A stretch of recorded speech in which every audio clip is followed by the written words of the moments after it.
Hello everyone, hello dear student, कैसे भाई आप लोग? एक बार जल्दी से कमेंट कर दें। मेरी वॉइस क्लियर आ रही है आप लोगों के पास? सब कुछ बेहतर है, क्लियर है? अगर शुरुआत करें क्लास की। नमस्कार भाई सभी को, राम राम। एक बार कमेंट कर दें, एवरीथिंग इज फाइन, सब कुछ बेहतर है, क्लियर है अगर। चलिए, नंदिता, विनीता, जय, वरुण, एवरीवन, चलिए, थैंक यू। चलिए भाई शुरुआत करेंगे आज की क्लास की। देखिए, आज की क्लास में जो हम बात करने वाले हैं वो बात करेंगे टाइप्स ऑफ इकोनॉमी को लेकर। हम जानते हैं कि इकोनॉमी क्या चीज है। जैसे हम कहते हैं कि हमारी इंडिया, हमारा भारत, हमारा देश, हमारी एक अर्थव्यवस्था भी है, क्योंकि अर्थव्यवस्था का मतलब है ऐसी कोई भी ज्योग्राफिकल बाउंडेशन, ज्योग्राफिकल लोकेशन, कोई भी ऐसा एरिया, क्षेत्रफल जिसके अंदर संसाधन सीमित हो। क्योंकि आपको याद होना चाहिए, संसाधन हमेशा सीमित ही होते हैं, ये कभी असीमित नहीं हो सकते। और लेकिन हमारी इच्छाएं जो इन संसाधनों से पूरी होती है वो असीमित होती है, वो अनलिमिटेड होती है। अब इसीलिए, क्योंकि हमारा देश एक अर्थव्यवस्था है, या दुनिया का कोई भी देश है, लेकिन इस अर्थव्यवस्था के ना बहुत सारे प्रकार होते हैं भाई, समझना बात को। जैसे मैं कहता हूं कि आपने सुना होगा कि हमारा इंडिया जो है वो एक मिश्रित अर्थव्यवस्था है, एक मिक्स्ड इकोनॉमी है। लेकिन सवाल यही है ना कि भारत मिश्रित अर्थव्यवस्था तो है, लेकिन क्यों? हम किस आधार पर यह बात कहते हैं कि भारत मिश्रित अर्थव्यवस्था है? अमेरिका पूंजीवादी कैपिटलिस्ट है, या रशिया समाजवादी सोशलिस्ट था, जो सोवियत संघ था तब, उस समय की बात है ये? या इसी तरीके से हम कहते हैं कि ये अर्थव्यवस्था अमीर है, ये अर्थव्यवस्था गरीब है, या हम ये भी कहते हैं कि ये अर्थव्यवस्था खुली अर्थव्यवस्था है, ये बंद अर्थव्यवस्था है? तो अब हमसे सवाल ये पूछेगा कि जब हम इकोनॉमी को क्लासिफाई करते हैं तो ये किस आधार पर किया जाता है, किस कंडीशन के बेस पर, किस इकोनॉमी में क्या फैक्टर्स, क्या फीचर्स होती है? लगभग उसी की बात करेंगे। आपको आराम से समझना है क्लास को पहले तो, उसके बाद जो भी हम पढ़ेंगे उससे रिलेटेड प्रैक्टिस भी करेंगे, ताकि आपके हर एक डाउट को, हर एक समस्या को आपकी सॉल्व किया जा सके। तो उम्मीद करते हैं बात आपको पूरी समझ में आएगी। लेकिन जल्दी से एक बार देखें बात क्या होनी है आज की क्लास में। आज हम बात करने वाले हैं इकोनॉमी, यानी टाइप्स ऑफ इकोनॉमी की।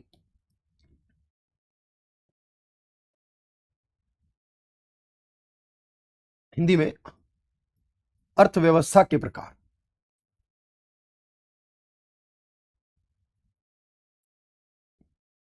देखिए, जो हम अर्थव्यवस्था को विभाजित करते हैं ना अलग अलग, मेनली आपको याद रखना है इसका एक फैक्टर होता है, इसे हम कहते हैं on the basis of income. एक तरीका यह होता है जिसे हम कहते हैं on the basis of income. मतलब यहां पर हम आय के आधार पर इसका विभाजन करते हैं, आय के आधार पर। अब ये आय के आधार का मतलब क्या है वो समझना पहले ध्यान से। देखो, हम क्या करते हैं कि हमारी एक संस्था जिसका नाम क्या है, वर्ल्ड बैंक, आप सुनेंगे इसके बारे में आगे, कि वर्ल्ड बैंक एक इंटरनेशनल ऑर्गेनाइजेशन है, एक इंस्टीट्यूशन है, जिसका हेड ऑफिस वॉशिंगटन डीसी में है। ये वर्ल्ड बैंक हर साल की 1 जुलाई को क्या करता है कि अपनी इकोनॉमी को क्लासिफाई करने का जो बेस है, जो इनकम वाला आधार है, उसको अपडेट करता है, चेंज करता है हर साल 1 जुलाई को। इसीलिए अगर आप देखिए अभी 2025 का जुलाई नहीं आया है, तो अभी तक हमारे पास जो 2024 का 1 जुलाई का डेटा था ना, वही वही चल रहा है अभी हमारा। लेकिन इसके बाद, यानी आपको हो सकता है कि कुछ क्लास के बाद आपको ये रियलाइज हो कि भाई इस डेटा को हम चेंज करें, तो ये हो सकता है, लेकिन बहुत जल्दी नहीं होता। एग्जामिनर भी थोड़ा वक्त लेता है, टाइम लेता है। अगर जुलाई में चेंज हो रहा है तो आपके एग्जाम में ये करीब अक्टूबर नवंबर में जाकर पूछा जाता है, उससे पहले तो नहीं पूछा जाता। लेकिन हमें दोनों ही तरीके से ये बात पता हो कि जब 2025 जुलाई में चेंज होगा, होपफुली हम वो भी अपडेट करेंगे, और अभी 2024 वाला जो रिसेंट इंपॉर्टेंट है उसे भी पढ़ेंगे। सवाल ये कि आय का मतलब क्या है? देखो, हमारी जो इनकम है, यानी कि हम, एक व्यक्ति जो देश का नागरिक है, उसकी 1 साल की औसत आय कितनी है, उसकी एवरेज इनकम कितनी है। अब हम एवरेज इनकम कैसे निकालते हैं? तो देखो, हमें पता है जितनी हमारे देश की राष्ट्रीय आय है, जितनी हमारे देश की कुल आय है 1 साल की, अगर हम उसको देश की कुल जनसंख्या से विभाजित कर दे, डिवाइड कर दे, तो हम 1 साल की एक व्यक्ति की एवरेज इनकम कैलकुलेट कर सकेंगे। तो ये एक तरीका है जिसको हम कहते हैं आय के आधार पर, यानी on the basis of income हम डिवाइड करेंगे। ठीक है, इसमें हम टोटल इकोनॉमीज को, सारे देशों को हम इसमें 4 पार्ट में डिवाइड करते हैं।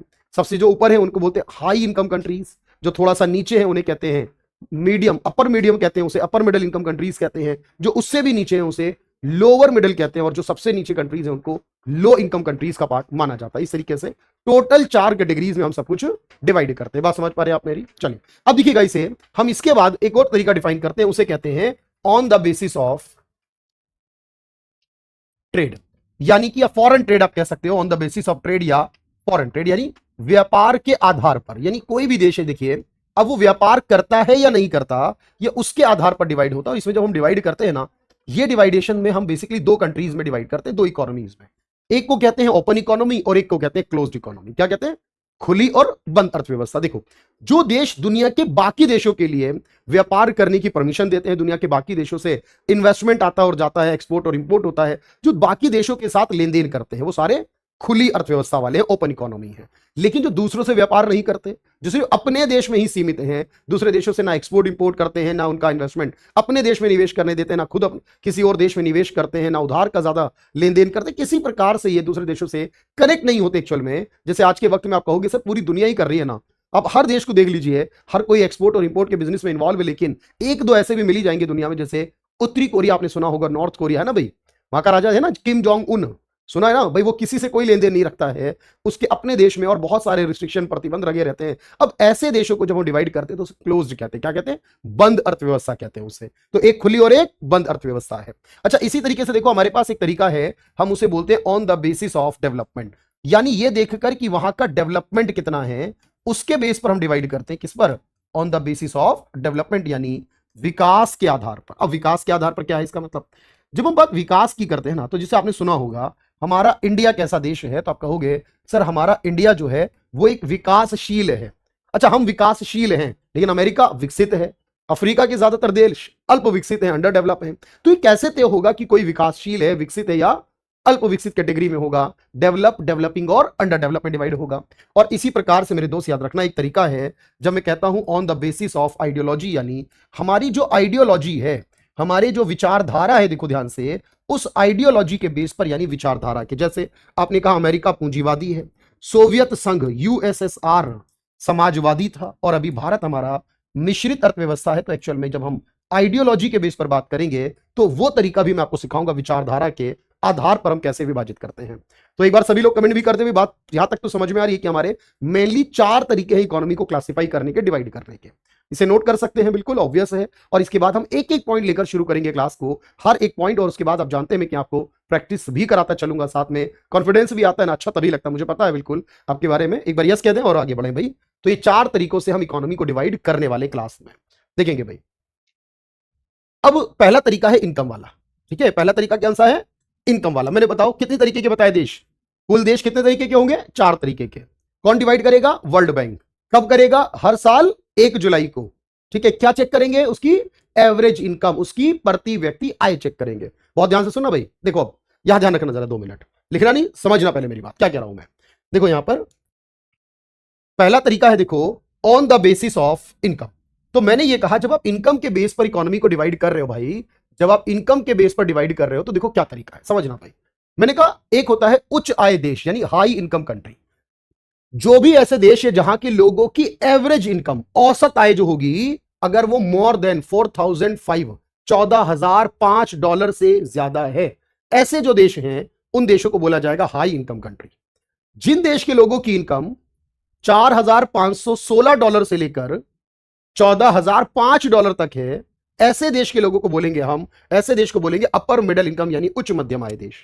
ये फैक्ट याद करना भाई, इसमें कोई लॉजिक नहीं है, क्योंकि तो वर्ल्ड बैंक ने एक सीधा सीधा पैरामीटर डिफाइन किया है। जहां के लोगों की इनकम 1146 से लेकर $4,515 तक है, इस बीच में अगर उसकी इनकम है तो उसे लोअर मिडिल, यानी कि कम मध्यम आय देश कहेंगे। और जहां की इनकम $1146 से भी कम है, इस तरह के देशों को हम कम आय, यानी कि लो इनकम कंट्री। अब सवाल यह है, मैंने कहा यहां पर इनकम कौन सी देखी जाएगी, हमारी एवरेज, यानी प्रति व्यक्ति आय देखी जाएगी। और मैंने कहा क्लासिफिकेशन कौन करेगा हर साल, वर्ल्ड बैंक करेगा, और वो भी 1 जुलाई को करेगा हर साल में। लेकिन अब सवाल है इंडिया कैसा देश है, यही पूछेगा हमसे एग्जाम में, बाकी किसी कंट्री के लिए हमें याद रखने की जरूरत नहीं है भाई। तो याद रखना हमारा भारत कैसा देश है। हमारे भारत की औसत आय है $2700 लगभग, ये अपडेट होती रहती है, कम ज्यादा होती रहती है, लेकिन अगर $2700 है तो इस हिसाब से हम किस कैटेगरी में आते हैं, हमारी कैटेगरी है 1146 से लेकर $4515 वाली कैटेगरी में, यानी इस हिसाब से हमारे भारत को लेकर पूछा जाए तो हम क्या कहेंगे, लोअर मिडिल इनकम कंट्री वाला देश हमारा भारत है। इसी तरह हमारे के बारे में याद तो कर सकते हैं, लेकिन एग्जाम पॉइंट ऑफ व्यू से इतना इंपॉर्टेंट नहीं है भाई। जैसे अमेरिका हो गया, है ना, फ्रांस, जर्मनी है, सारी कंट्रीज हाई इनकम वालों में आती होंगी, ठीक है। ब्राजील है, अर्जेंटीना है, जहां थोड़ा सा कम है वो अपर मिडिल में आते हैं। India, Pakistan, Bangladesh, even China भी, ये सारे के सारे लोअर मिडिल में आते हैं। और जो अफ्रीका के युगांडा, इथोपिया, मलावी, बुरुंडी, ये सारे देश सुने होंगे ना आपने, ये सारे देश जो है वो लो इनकम में आते हैं। बस हमें याद करना है हमारा इंडिया किस में आता है, तो वो लोअर मिडिल, यानी कम मध्यम आय देश में होगा। बिल्कुल, कोई डाउट क्वेरी है पूछना, बाकी इसे नोट कर लीजिए जल्दी से।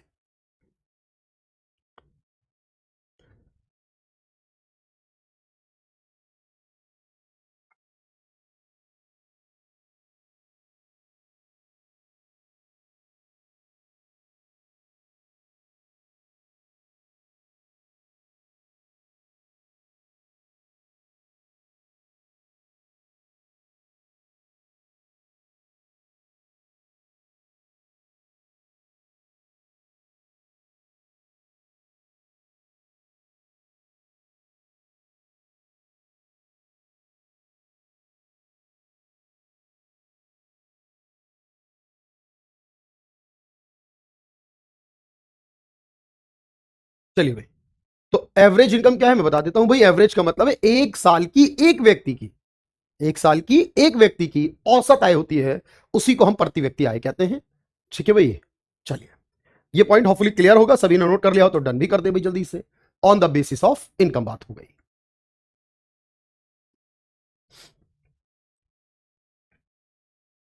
नोट्स बढ़िया बढ़िया बनाना भाई, नोट्स में कोई कमी नहीं, ठीक है। चलिए अब मेरी बात समझिएगा, मेरी दूसरी बात को बहुत ध्यान से समझना। जैसे मैं आपको समझाया, क्या समझाया भाई बताओ, डन कर ले भाई, अगर मैं रुक जाता हूं 1 मिनट और, डन कर ले इसे।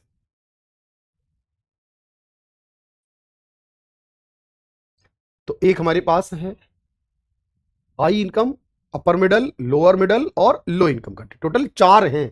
और ये क्लासिफिकेशन हर साल वर्ल्ड बैंक द्वारा किया जाता है। देखो अब मैंने आपसे ये कहा था, सुनना भाई, सेकंड पॉइंट की ओर मूव करते हैं सर, ट्रेड।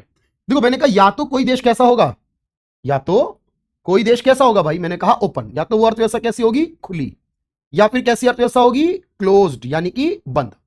अब मैंने कहा अगर वो ओपन है, इसका मतलब क्या हुआ कि वो दूसरे देशों से व्यापार करती है, वो दूसरे देशों से इन्वेस्टमेंट भी करती है, वो सारी कंट्रीज हैं। लेकिन जिन कंट्रीज में मैंने कहा कोई व्यापार, कोई लेन देन नहीं होता, किसी तरह का कोई निवेश कारोबार संबंध ही नहीं है दूसरे देश से, उसे हम क्लोज कहते हैं, जैसे कि नॉर्थ कोरिया। आप कहेंगे सर सवाल कैसा आता है वो बताइए जरा। देखिए मैं आपको एक सवाल दिखाता हूं, बड़ा जबरदस्त है सवाल, आप सवाल करते करते सीख जाओगे चीजों को। जैसे कि देखो एक सवाल पूछा गया है हमारे पास, और सवाल कहता है कि बंद अर्थव्यवस्था वह अर्थव्यवस्था है जिसमें, अब बताना, वह अर्थव्यवस्था जिसमें, क्या कहा मैंने आपसे, जिसमें ओनली एक्सपोर्ट यानी केवल निर्यात होता है, यानी दूसरे देश को सामान बेचा जाता है। आपसे कहेगा जहां बजट घाटा कम होता है, या फिर केवल आयात होता है, या फिर आपसे कहा गया कोई विदेशी व्यापार ही नहीं होता, ना निर्यात ना आयात ना इन्वेस्टमेंट, कुछ नहीं होता।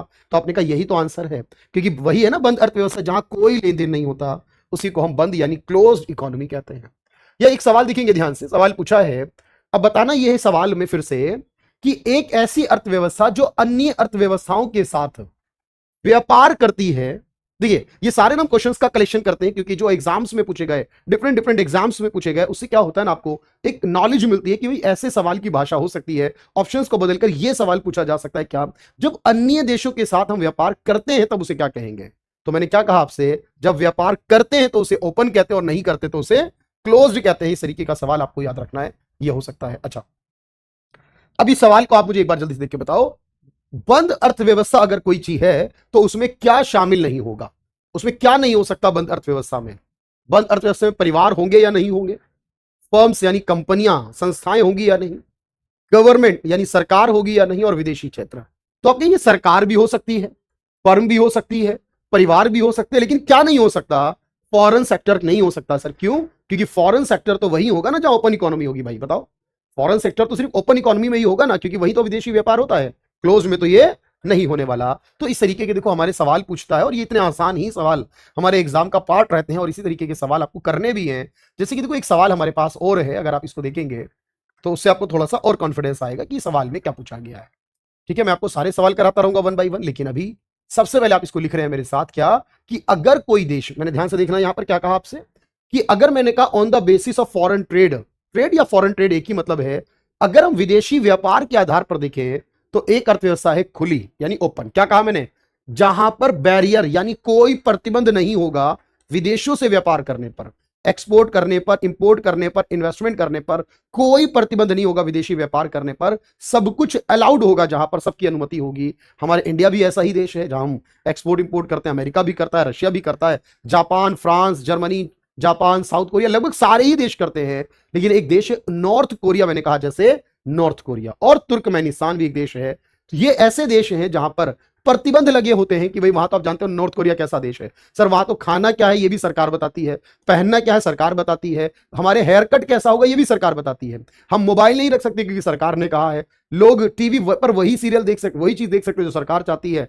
मतलब everything is done by government, सब कुछ सरकार करती है, या फिर कह लीजिए सरकार के नाम पर वो व्यक्ति करता है जो एक तरीके का हेड ऑफ द स्टेट है। वैसे तो मतलब चुनाव जीतता है वो व्यक्ति, अब सोचिए, लेकिन वह व्यक्ति एक ही होता है, चुनाव एक ही व्यक्ति का होता है, दूसरा कोई व्यक्ति चुनाव होता ही नहीं है कैंडिडेट, तो जीतेगा कहां से। तो ये कुछ अलग है ना भाई, बिल्कुल तानाशाही है अपने आप में। लेकिन जहां प्रतिबंध लगे हो अंतरराष्ट्रीय लेन देन पर, नहीं कर सकते आप एक्सपोर्ट इंपोर्ट यानी खरीदना बेचना निवेश करना, तो ऐसे देशों को हमने बोला है कि वो होंगे क्लोज इकोनॉमी, बंद अर्थव्यवस्था। बात समझ पा रहे हो, बस दो ही तो है, व्यापार है तो ओपन, नहीं है तो क्लोज, बात खत्म। चलो डन करो इसे एक बार, बढ़िया से नोट्स बनाना भाई।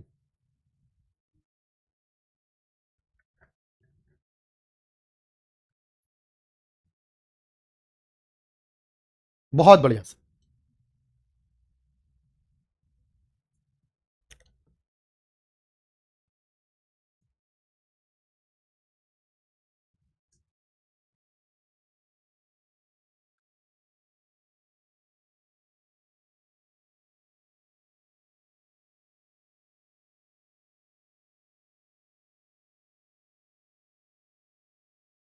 कर ले भाई इसे डन और बताएं मुझे।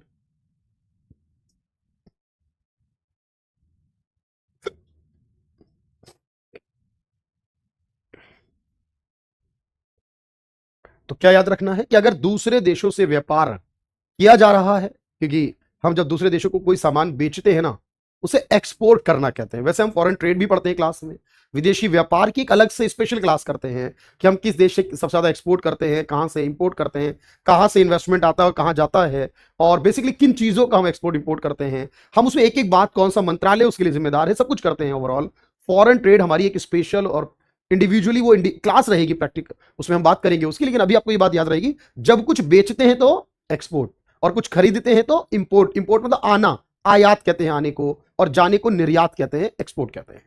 ठीक है, चलो बात समझिए, इसे डन करो भाई जल्दी से एक बार, फिर आगे बढ़ेंगे हम लोग।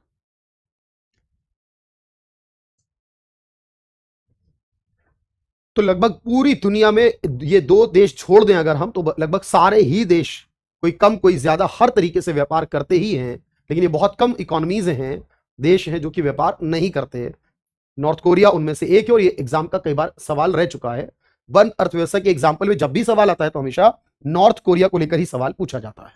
ठीक है, चलो भाई, ये तो दो बातें हमारे पास हो गई। इनकम के बेस पर इंडिया कैसा है, लोअर मिडल, और ट्रेड के, फॉरेन ट्रेड के बेस पर कैसा है, तो हमारा इंडिया ओपन इकोनॉमी है, खुली अर्थव्यवस्था। अब तीसरी बात हम शुरू करते हैं सर, करें भाई, तीसरी बात शुरू करते हैं। देखिए क्या है, जब मैंने ये कहा कि हमारे पास एक तरीका ये है कि हम ये देखें कि हमारा स्टैंडर्ड ऑफ लिविंग कैसा है। भाई बताना पहले मुझे, अब आराम से समझना फिर नोट करना। हम देखिए हमारे देश के लोगों का जो स्टैंडर्ड ऑफ लिविंग है, हमारा जो जीवन स्तर है वो कैसा होगा। हम क्या देख रहे हैं भाई, हमारा स्टैंडर्ड ऑफ लिविंग मतलब हम किस तरह से अपने जीवन को जीते हैं, वो जीवन स्तर कैसा है। जैसे एग्जांपल के तौर पर मैं कहूं, अब कोई इंसान शहर में रहता है तो कोई गांव में रहता है। अब शहर के लोगों का जीवन स्तर अलग होगा, तो गांव के लोगों का जीवन स्तर अलग होगा। बोलो हाँ या ना भाई। शहर के लोग अलग तरीके से रहते हैं, ज्यादा सुविधाओं में रहते हैं। भाई बिजली शहरों में हर टाइम आ रही है, लेकिन गांव में तो नहीं आ रही है। शहर में पक्की सड़कें, गांव में तो वही आज कच्ची सड़कें नजर आ रही हैं। लोग जो अमीर हैं, जो ज्यादा पैसे वाले, उनका जीवन स्तर अलग है ना। भाई एयर कंडीशन में रहे, गरीबों को पंखा भी नसीब नहीं है। भाई वो इतना खाना फेंक रहे हैं जितना गरीब पेट भर के खा सकता है, उसको वो भी नहीं मिल रहा, लेकिन फिर भी वो रह रहा है। अब अमीर का जीवन स्तर अलग है, गरीब का जीवन स्तर अलग है, आप कहोगे। अच्छा, जो पढ़ा लिखा है उसका जीवन स्तर अलग है, और जो अनपढ़ है उसका जीवन स्तर अलग है। अब इस तरीके से अगर हम देखें तो दुनिया में जीवन स्तर का मतलब ये होता है हमारे पूरे जीवन के रहने का तरीका कैसा है। अब मैं एग्जांपल के तौर पे कहूं, बताओ, आप खुद सोच के बताना मुझे कि यूरोप में है, कोई फ्रांस है, रशिया है, ठीक है, या इसके अलावा आप देखो जर्मनी है, ये सारी कंट्रीज को आप देखो, ज्यादातर जापान को भी देख लो, अमेरिका को भी देख सकते हो, इससे कोई इशू नहीं है। लेकिन जब आप इन कंट्रीज को देखते हो मोस्टली, तो आपको क्या लगता है कि हमारा देश भी वैसा होना चाहिए, वहां की तरह यहाँ शिक्षा होनी चाहिए, वहां की तरह यहाँ हेल्थ होनी चाहिए, वहां की तरह यहाँ इंफ्रास्ट्रक्चर होना चाहिए, वहां की तरह सब कुछ हम चाहते हैं ऐसा हो जाए। अच्छा, जो अफ्रीका के देश हैं वो हमसे भी नीचे हैं। अब सोचिए ना, वहां पे अफ्रीका के देशों में लोगों के पास खाने के लिए नहीं है, रहने के लिए झुग्गियों में रहते हैं, वो भी नसीब नहीं होता उन्हें कई बार। तो अब वो चाहते हैं कि हम इंडिया जैसा बन जाएं, क्योंकि देखो मैंने क्या कहा, जहां के लोगों का जीवन स्तर बहुत उच्च कैटेगरी का है, सब कुछ बढ़िया परफेक्ट, उन्हें तो हम बोलते हैं डेवलप्ड है। वो कैसे बताओ भाई, विकसित हैं। जो उच्च कैटेगरी में रहते हैं उन्हें क्या बोला जाता है, वो विकसित हैं, डेवलप्ड हैं। अच्छा, जो अभी मध्यम श्रेणी का है, मतलब ना तो हम अफ्रीका की तरह नीचे हैं बहुत, ना अभी अमेरिका की तरह बहुत ऊपर है, ये कह लीजिए जो बीच में है, मतलब सही है, मॉडरेट है, अभी थोड़ा इंक्रीज करने की जरूरत है। तो जो मध्यम श्रेणी वाले हैं उनको हम बोलते हैं डेवलपिंग। जैसे हमारा इंडिया है भाई, हमारा इंडिया किसका पार्ट है बताओ, तो इंडिया है डेवलपिंग नेचर में। और जहां का बहुत निचला जीवन स्तर है, कम नीचा जीवन स्तर है, उन्हें बोलते हैं अंडर डेवलप, जैसे कि अफ्रीका के देशों को कहा जाता है। यानी अमूमन हम इन देशों को, ये जो डेवलपिंग और अंडर डेवलप, इन दोनों को ना अविकसित भी बोलते हैं, यानी जो विकसित नहीं है। अब जैसे आप कहोगे सर, एग्जाम्पल के लिए तौर पे समझो, अब मैं आपसे कहूं शिक्षा, शिक्षा कहां ज्यादा होगी, डेवलप में या नॉन डेवलप में। तो आप कहोगे सर जो डेवलप है शिक्षा वहां ज्यादा होगी। हेल्थ कहां की अच्छी होगी, जो डेवलप्ड है। लेकिन अगर मैं आपसे कहूं गरीबी ज्यादा कहां होगी, गरीबी कहां ज्यादा होगी, तो सर डेवलप देशों में गरीबी कम होगी, नॉन डेवलप वालों में गरीबी ज्यादा होगी। बेरोजगारी कहां ज्यादा होगी, नॉन डेवलप वालों में, डेवलप वालों में बेरोजगारी कम होगी। मैं पूछूं पॉपुलेशन की ग्रोथ रेट, जनसंख्या वृद्धि, याद रखना जनसंख्या डेवलप देशों में कम बढ़ती है, क्योंकि वहां पर लोगों को जो मेंटेलिटी है, जो उनकी थिंकिंग है ना, जो सोच है उनकी, वो डिफरेंट होती है। और वहां देखो जनसंख्या बढ़ती नहीं है बहुत ज्यादा, लेकिन इंडिया को देखें, पाकिस्तान, बांग्लादेश को देखें, अफ्रीकन कंट्रीज को देखें, यहां पर जो है हर परिवार में बच्चों की संख्या ज्यादा है, यहां पॉपुलेशन ग्रोथ जो होगी वो कंपेरेटिवली ज्यादा होगी। अब ऐसे करके हमसे सवाल पूछता है, तो कभी कभी तो हमसे भारत की विशेषता पूछेगा, कभी कभी हमसे डेवलपिंग कंट्री की, या कभी कभी नॉन डेवलपिंग। तो हम जब भी इस बारे में पूछें, डेवलपिंग, नॉन डेवलपिंग या अंडर डेवलप कह लीजिए, या फिर इंडिया के बारे में, तो सारा का कंसेप्ट एक ही निकल कर आएगा। जैसे मैं क्वेश्चन कराता हूं, फिर मैं आपको लिखवाऊंगा, क्योंकि मैं फिर कह रहा हूं ना, हम मेरे भाई यहां पर हम सिर्फ कॉपी करने तो नहीं आए ना, कि बस कॉपी करते रहे जो बोर्ड पर लिखा है, ऐसा नहीं भाई। आपको ये बात समझनी है कि ये समझो पहले कि हमारे पास क्या चीज हो सकती है क्या नहीं। जैसे लिखा है, निम्नलिखित में कौन सी भारत की वर्तमान अर्थव्यवस्था की विशेषता नहीं है। क्या सवाल है, नहीं है का सवाल है, याद रखना, नॉट अ। आप कहेंगे जैसे अब मैं कहूं भारत में गरीबी है या नहीं, तो बिल्कुल है जी। ये तो विशेषता भारत की है कि भारत में बहुत सारे लोग गरीब हैं, गरीबी है। पार्शियली ऑर्गेनाइज्ड मैन पावर, संगठित श्रम शक्ति आंशिक यानी आधी है, कम है, ये बात भी सही है। क्यों, जो लोग हैं ना वो बहुत ज्यादा स्किल्ड नहीं है। ऑर्गेनाइज्ड मैन पावर होती है जब लोग स्किल्ड होते हैं, टैलेंटेड होते हैं, उनको उसके हिसाब से स्टडी की होती है उन्होंने, लेकिन हमारे पास ज्यादातर लोग ट्रेंड नहीं है, स्किल्ड नहीं है, तो ये अनऑफिशियल है। अगर नहीं आता समझो। बेरोजगारी और अर्ध रोजगार है, ये भी बात सही है, यानी लोग या तो कुछ ऐसा काम कर रहे हैं जो उनके स्टैंडर्ड का नहीं है, मतलब पढ़ा लिखा रिक्शा चला रहा है, या फिर वो काम ही नहीं कर रहा। बेरोजगारी तो है ना भारत में, लेकिन आय का या संपत्ति का समान वितरण नहीं है मेरे भाई। क्यों नहीं है, क्योंकि सर यहां देखो ना, कोई या तो बहुत अमीर है या कोई बहुत गरीब है। अब या तो अमीर है या गरीब है, देख रहे हैं आप देश के अंदर ये स्थिति लगातार बढ़ रही है एक्चुअली, और इसीलिए आप कहोगे ये भारत की विशेषता नहीं है, ऐसा सवाल पूछेगा। या देखो एक सवाल और लेता हूं मैं इसी पर आधारित, फिर आपको बताना है कि किस बारे में बात हो रही है यहां पर।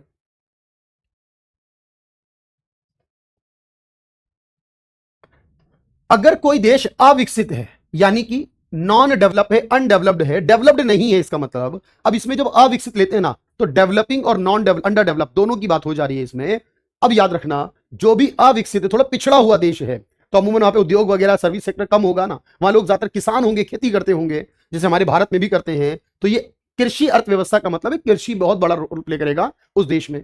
पूंजी का अभाव होगा, पैसे की कमी होगी, पैसे की तो कमी है ना भारत में, अमेरिका के मुकाबले देखो ना, भारत पीछे ही होगा, कोई भी गरीब देश पीछे ही होगा। जनसंख्या वृद्धि धीमी नहीं भाई, वो ज्यादा होती है, मैंने बताया था आपको।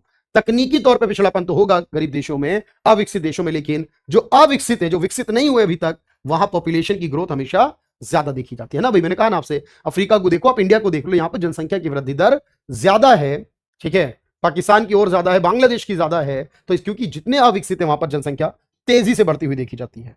तो आपने कहा इसका मतलब यह हुआ कि इस तरीके से जब सवाल पूछेगा कौन सी हमारी एक अर्थव्यवस्था, चाहे वो किसी भी विषय में बात, उसकी विशेषता के बारे में आपसे सवाल पूछेगा, तो आपको उसके अकॉर्डिंग आंसर करना है।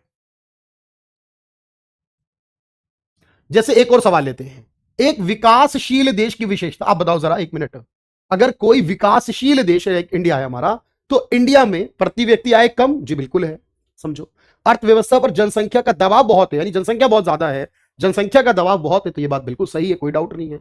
कैपिटल डेफिशिएंसी मतलब पूंजी की कमी है, तो ये बात भी सही आपको लगेगी। इसका मतलब ये ऑल ऑफ अबव हो जाएगा। देखो मैं फिर कह रहा हूं, हम सिर्फ नोट डाउन नहीं करना है क्लास में, पहले पूरा माइंड मेकअप कर लेना, पूरा माइंड में बिठा लेना है किस बारे में बात हो रही है। डेवलप देशों में और नॉन डेवलप या अनडेवलप, या डेवलपिंग और अंडर डेवलप, इन सारे देशों में आपको क्या डिफरेंस नजर आता है अमेरिका में और दुनिया के बाकी देशों में। तो वो डिफरेंस अगर आपके माइंड में होगा, आप कोई सवाल मिस नहीं कर सकते। इसलिए मैं कह रहा हूं बहुत ध्यान से पढ़ो, समझो।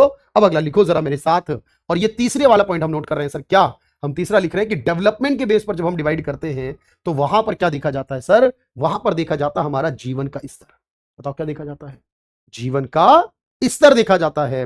डेवलप देशों में हाई स्टैंडर्ड होगा, डेवलपिंग में मीडियम होगा, अंडर डेवलप में लो होगा। और स्टैंडर्ड ऑफ लिविंग में क्या देखते हैं, वहां की शिक्षा, वहां का स्वास्थ्य, वहां का इंफ्रास्ट्रक्चर, मतलब सड़कें वगैरह, गरीबी, बेरोजगारी, है ना, फूड खाना पीना अवेलेबल है या नहीं, वहां की जनसंख्या वृद्धि, वहां की औसत आय कैसी है लोगों की, वहां पर पूंजी का निर्माण कितना हो रहा है, यानी पैसे का निर्माण कितना हो रहा है, वहां पर पूंजी की कमी है या ज्यादा है। और इस आधार पर आपने क्या बताया, हमारा इंडिया डेवलपिंग है। कैसा है हमारा भारत, विकासशील है। क्लियर हो रही है बात, डन करो इसे।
चलिए भाई, बिल्कुल कंप्लीट है यहां तक बात, कोई समस्या नहीं है, एक एक बात क्लियर हो गई। चलिए आगे देखते हैं भाई। हम बात ये कर रहे थे सर अगले पॉइंट पर, वो बात ये हो रही थी हमारी कि एक लास्ट तरीका बचा। देखो अब मैंने कहा कि कोई भी अर्थव्यवस्था में ना भाई, देखो एक होती है हमारी कैपिटलिज्म, क्या होती है हमारी पूंजीवादी। मैं फिर कह रहा हूं हमें बहुत आराम से लिखना होता है, हमें चीजों को, हमें पूरा टाइम चाहिए माइंड में कि फिट हो जाए हर एक बात। एक होता है सोशलिज्म, यानी एक होता है हमारा पूंजीवाद और एक होता है हमारा समाजवाद। जब हम बात करते हैं ना कैपिटलिज्म और सोशलिज्म की, यानी कि पूंजीवाद की और समाजवाद की, तो देखो होगा क्या, जब मैं ये कहता हूं ना किसी भी अर्थव्यवस्था में सरकार के द्वारा ही सब कुछ किया जाता है, यानी हर एक चीज सरकार के नियंत्रण में है। जैसे किसी वस्तु का उत्पादन कितना करना है ये सरकार तय करती है, किसी वस्तु की कीमत क्या रखनी है सरकार तय करती है, कौन काम करेगा किसको काम पर रखना नहीं रखना सरकार तय करेगी। एवरीथिंग, जहां सब कुछ सरकार डिसाइड करेगी।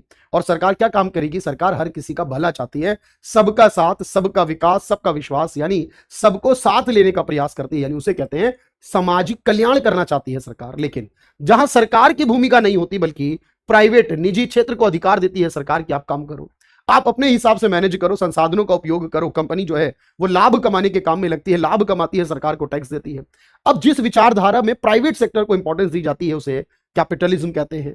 जहां सरकार के हाथों में सारे संसाधनों का नियंत्रण हो उसे समाजवाद कहते हैं। लेकिन जहां पर आप ये कहो कि सर दोनों चीजें हो, जैसे हमारा भारत, हमारे यहां स्कूल देख लीजिए सरकारी भी है और प्राइवेट भी है, हॉस्पिटल सरकारी भी है और प्राइवेट भी है, हमारे पास इंफ्रास्ट्रक्चर जो बन रहा है उसमें सरकार भी बना रही है प्राइवेट भी है, हमारा टेलीकॉम सेक्टर जो है सरकारी प्राइवेट दोनों है। हर चीज में आप देखो सरकारी भी और प्राइवेट भी है। जो लोग अमीर हैं, जो अफोर्ड कर सकते हैं, जो पे कर सकते हैं, वो बेहतर सर्विसेज के लिए प्राइवेट में जाते हैं। लेकिन जो अफोर्ड नहीं कर सकते, जो गरीब हैं, उनके लिए सरकारी व्यवस्थाएं भी होती हैं। यानी जो कॉम्बिनेशन कहते हैं ना कि दोनों का अधिकार होना चाहिए, सरकारी और निजी दोनों का मिश्रण, दोनों का अस्तित्व, दोनों का एग्जिस्टेंस होना चाहिए, उसे कहते हैं मिक्स्ड इकोनॉमी, मिश्रित अर्थव्यवस्था। जहां पर सरकार जो है वो वेलफेयर करती है, गरीबों तक चीजें पहुंचाती है, और बाकी प्राइवेट वाले अपने प्रॉफिट को करने के लिए बेहतर सेवाएं देने का काम करते हैं। अब इसीलिए देखो आपको याद रखना है, जैसे मैं आपसे कहूं कि ये सवाल हमसे पूछा जाता है कि अगर सोशलिज्म है तो कीमत सरकार तय करेगी, और अगर पूंजीवाद है, कैपिटलिज्म है, तो पूंजीवाद में क्योंकि सरकार नहीं होती है वहां काम इस तरीके से, तो वहां बाजार के हिसाब से होगा,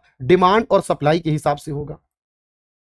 जैसे यह सवाल आया कि पूंजीवाद में क्या नहीं होता, किस चीज का अभाव होता है, सोच के बताना। पूंजीवाद में क्या नहीं होता आपके हिसाब से, तो आप कहोगे सर सरकारी नियंत्रण। क्यों, बताओ जरा, कहां होता है सरकारी नियंत्रण? तो आप कहोगे सर गवर्नमेंट का रेगुलेशन यानी सरकारी नियंत्रण नहीं होता। क्यों नहीं होता पूंजीवाद में, इसकी कमी क्यों होती? क्योंकि ये तो समाजवाद का है ना, सरकार का नियंत्रण तो समाजवाद में होगा।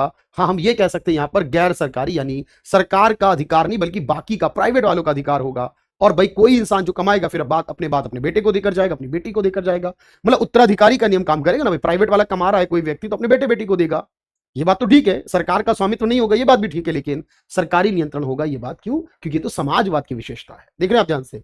जैसे कि एक सवाल ये देखो यहां पर पूछा गया हमसे, सवाल है कि अगर कोई भी मुक्त बाजार यानी कि पूंजीवादी अर्थव्यवस्था है, एक बाजार अर्थव्यवस्था का मतलब होता है पूंजीवादी है, वहां पर कीमत का निर्धारण कौन करेगा, उसकी विशेषता क्या होगी? तो देखो याद रखना, अगर कोई पूंजीवादी है तो मैंने ये कहा कि वहां पर राज्य का हस्तक्षेप होगा क्या? तो आपने कहा सर नहीं, राज्य कहते हैं सरकार को, सरकार का हस्तक्षेप कहां होगा? समाजवाद में। राशनिंग, कीमत का नियंत्रण, ये भी कहां होगा? समाजवाद में। क्यों? कीमत कंट्रोल कौन कर सकता है? सरकार घटा बढ़ा सकती है अगर, तो नियंत्रण अगर सरकार कर रही है, बेसिकली नियंत्रण करना, तो वो समाजवाद है। राज्य यानी सरकार का हस्तक्षेप समाजवाद है, लेकिन ग्राहक को संप्रभु मानना, ग्राहक को राजा मानना, ग्राहक को भगवान मानना, ग्राहक ही सब कुछ है ये मान लेना, क्योंकि भाई अगर ग्राहक आएगा तो ही कंपनी प्रॉफिट कमाएगी, और इसीलिए ग्राहक को भगवान का दर्जा कहां दिया गया, ये पूछा जाता है एग्जाम में बार बार। कंज्यूमर सॉवरेनिटी का मतलब है ग्राहक को सबसे ऊपर मानना। जैसे कि देखो ये सवाल पूछा था हमसे कि किस अर्थव्यवस्था में उपभोक्ता यानी ग्राहक को सम्राट कहा जाता है। अब इकोनॉमी में ग्राहक को सम्राट के बराबर माना गया कि अगर ये खुश नहीं हुआ ना तो हम गए, समझ लो भाई। इसे खुश रखना है, और इसे खुश रखने का काम कहां हो रहा है? एक ग्राहक को खुश रखती है एक पूंजीवादी अर्थव्यवस्था की कंपनियां, क्योंकि हमें पता है लाभ तो इन्हीं से कमाना है ना भाई, यही सामान खरीदेंगे तो लाभ होगा हमें। इसलिए ग्राहक को भगवान मानना, सम्राट मानना कहां है? पूंजीवाद में, क्योंकि ये पूंजीवाद को ही हम बाजार अर्थव्यवस्था भी कहते हैं। जैसे कि ये सवाल हमारे पास, इसके बाद हम लिखेंगे भी कि अगर कोई अर्थव्यवस्था पूंजीवादी है तो उस पूंजीवादी अर्थव्यवस्था में कीमतें कौन डिसाइड करता है? अगर कोई अर्थव्यवस्था है पूंजीवादी तो वहां सरकार तो नहीं करती ना भाई। सरकार कहां करती है? सरकार करती है समाजवाद में।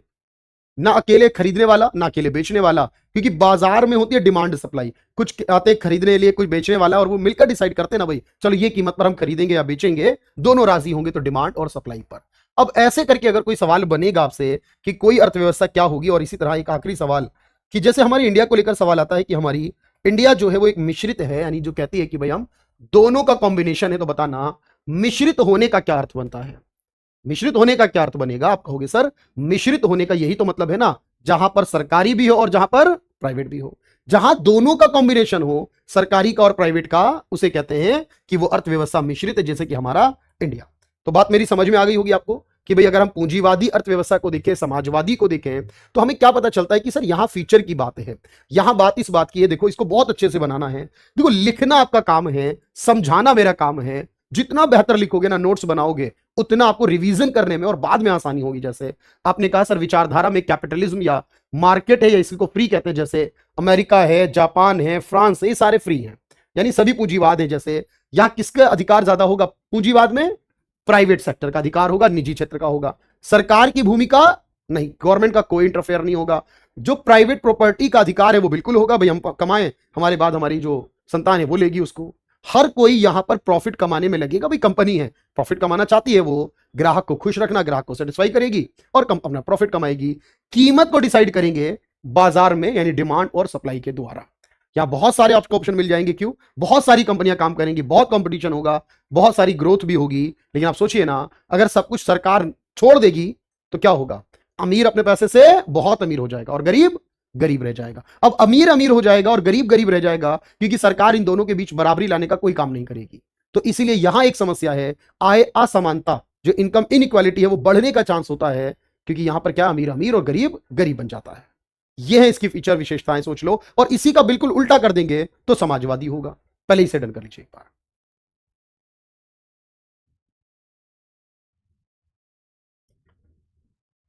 कोई काम इसमें नहीं करेगी। इकोनॉमिक्स के मामलों में प्राइवेट प्रॉपर्टी का पूरा अधिकार होगा, आप कमाते रहिए, जितना कमाइए बस ईमानदारी से कमाइए, सरकार को टैक्स भरते रहिए।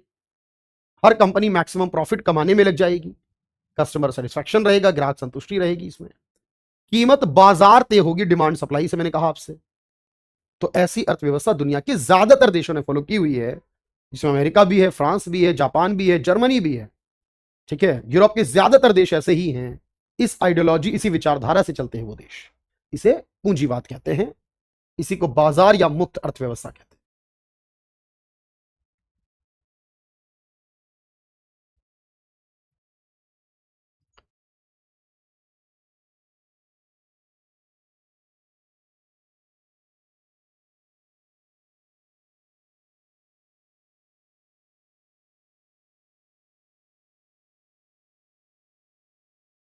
तो यहां पर हमारे पास बहुत सारे ऑप्शन रहते हैं, बहुत सारी सर देखो, सरकार जहां होगी वहां एक ही होगा, लेकिन प्राइवेट वाले तो बहुत सारे होंगे ना, ज्यादा ऑप्शन होंगे, ज्यादा कंपटीशन होगा, ज्यादा तरक्की भी होगी, लेकिन अमीर और गरीब के बीच का अंतर बढ़ जाएगा। और एक लास्ट बात, अगर आप ये नोट कर चुके हैं, एक लास्ट बात और बस आज के लिए, और मैं कह रहा हूं ना, कोई सवाल आप अब ट्राई तो करो सवालों को, कोई सवाल आपका मिस नहीं होने वाला, हर एक बात आपको समझ में आएगी। अब मैं इसका उल्टा कर रहा हूं, अब मैं इसको रिवर्स कर रहा हूं। कैसे? जरा देखना ध्यान से। आपने कहा सरकार, प्राइवेट की जगह सरकारी का, अगर पब्लिक सेक्टर की ऑनरशिप हो जाए, यानी सरकार की ऑनरशिप हो जाए, हर चीज में गवर्नमेंट का इंटरफेयर हो जाए, गवर्नमेंट डिसाइड करे, जहां यह अधिकार ना हो कि आपकी प्राइवेट प्रॉपर्टी का, वो कहेंगे भाई आप सब कुछ सरकार का है, आप रह सकते हैं वहां पर, आपकी अपनी संपत्ति नहीं होगी सरकार की उसमें, क्योंकि जो चीज सरकार चाहेगी वो ले सकेगी, सरकार का अधिकार होगा हर चीज पर, और सरकार करेगी समाज का कल्याण, समाज के लिए बराबरी का काम करेगी सरकार, कीमतें भी सरकार डिसाइड करेगी। यहां एक ही ऑप्शन ज्यादातर रहेगा सरकार का, ज्यादा कंपटीशन नहीं है तो ज्यादा तरक्की नहीं होगी, लेकिन यहां सरकार सबको बराबर लाने का काम करेगी, सबको बराबर लेकर आएगी, यानी गैप कम हो जाएगा। ऐसा यूएसएसआर देश था जिसे हम सोवियत संघ कहते थे, लेकिन आप जानते हैं कि सोवियत संघ 1922 में बना था और फिर बाद में टूट गया। उसी में से एक देश क्या बना है? रशिया, है ना भाई? तो याद रखो इस बात को कि यूएसएसआर था जो, वो समाजवादी, या उसी को सेंट्रल या प्लांट भी कहते थे। बस ये दिमाग में होना चाहिए, पूंजीवाद मतलब जहां सरकार नहीं प्राइवेट होगा, और समाजवाद जहां प्राइवेट नहीं सरकारी होगा। और मैंने कहा जहां दोनों मिक्स हो जाएंगे तो वो मिश्रित है, जैसा हमारा भारत है। देख लीजिए आप यहां पर। अब बताइए कोई डाउट, कोई क्वेरी है तो? मैंने कहा ना, जितना पढ़ाऊंगा उतनी प्रैक्टिस कराऊंगा, उतने बेहतर नोट्स बनवाऊंगा। बस टाइम तो लगेगा हमारी क्लास में, लेकिन एक बार में ऐसा परफेक्शन कि दोबारा इकोनॉमिक्स पढ़ने की जरूरत नहीं पड़ेगी। इसे डन कर लीजिए जल्दी से, फिर आज की क्लास को कंप्लीट करेंगे। ठीक है, आज इतना ही है, बाकी नेक्स्ट लेक्चर में अगले पॉइंट पर बात करेंगे। इसे डन कर लीजिए।